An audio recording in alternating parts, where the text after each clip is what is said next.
श्री स्वामी समर्थ. जय जय श्री स्वामी समर्थ. नको हो उदास, मी आहेच तुझ्या आसपास. डोळे बंद कर, आठवून बघ, मी आहे. किती दिवसाचे आयुष्य असते, आजचे अस्तित्व उद्या नसते. मग जगावे ते हसून खेळून, कारण या जगात उद्या काय होईल हे कोणालाही माहीत नसते. फूल बनून हसत राहणे हेच जीवन आहे. हसता हसता दुःख विसरून जाणे हेच जीवन आहे. भेटून तर सर्वजण आनंदी होतात, न भेटता नाती जपणं हेच खरे जीवन आहे. आयुष्यात तुम्ही किती आनंदी आहात हे महत्वाचे नाही, तुमच्यामुळे किती जण आनंदी आहेत याला जास्त महत्व आहे. वाईट व्यक्ती अनुभव देते तर चांगली व्यक्ती साथ देते. समतल मनासारखे कोणतेही व्रत नाही आणि समाधानासारखे कोणतेही सुख नाही. लोभासारखा कोणताही आजार नाही आणि दयेसारखे कोणतेही पुण्य नाही.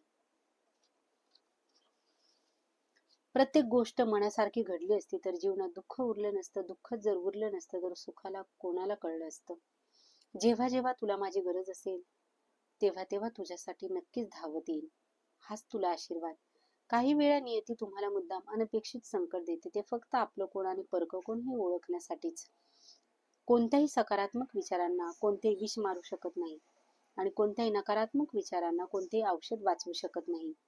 नियत कितीही चांगली असू द्या, ही दुनिया आपल्या दिखाव्यावरून आपली किंमत ठरवत असते आणि आपला दिखावा कितीही चांगला असू द्या, परमेश्वर आपली नियत ओळखून आपल्याला फळ देत असतो.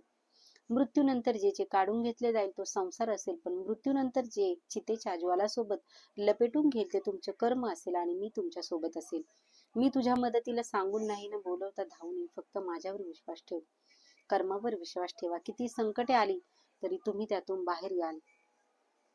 श्रीमंतीचा गर्व नको, स्वाभिमानाने जगावे. मीपणा सोडा, सर्वांशी प्रेमाने वागा. मन परमेश्वराच्या चिंतनात गुंतवा. थोरा मोठ्यांचा आदर राखा. आपला वेळ स्वतःला घडवण्यात खर्च करा, म्हणजे तुम्हाला इतरांना दोष पाहायला वेळ मिळणार नाही. हातावरील रेषेत दडलेले भविष्य पाहू नका, तर त्याच हाताने प्रामाणिकपणे काम आणि मुखामध्ये स्वामीनाम राहू द्या. दगडातून मूर्ती बनवण्यासाठी दगडाला सुद्धा टाकीचे घाव सोसावे लागतात. तसेच आपल्यातील मानवी मूर्ती बनण्यासाठी आपल्यालाही परिस्थितीचे घाव सोसावे लागतात. तुमची खरीखुरी श्रद्धा योग्य ठिकाणी असेल तर पाषाणालाही देवत्व येते.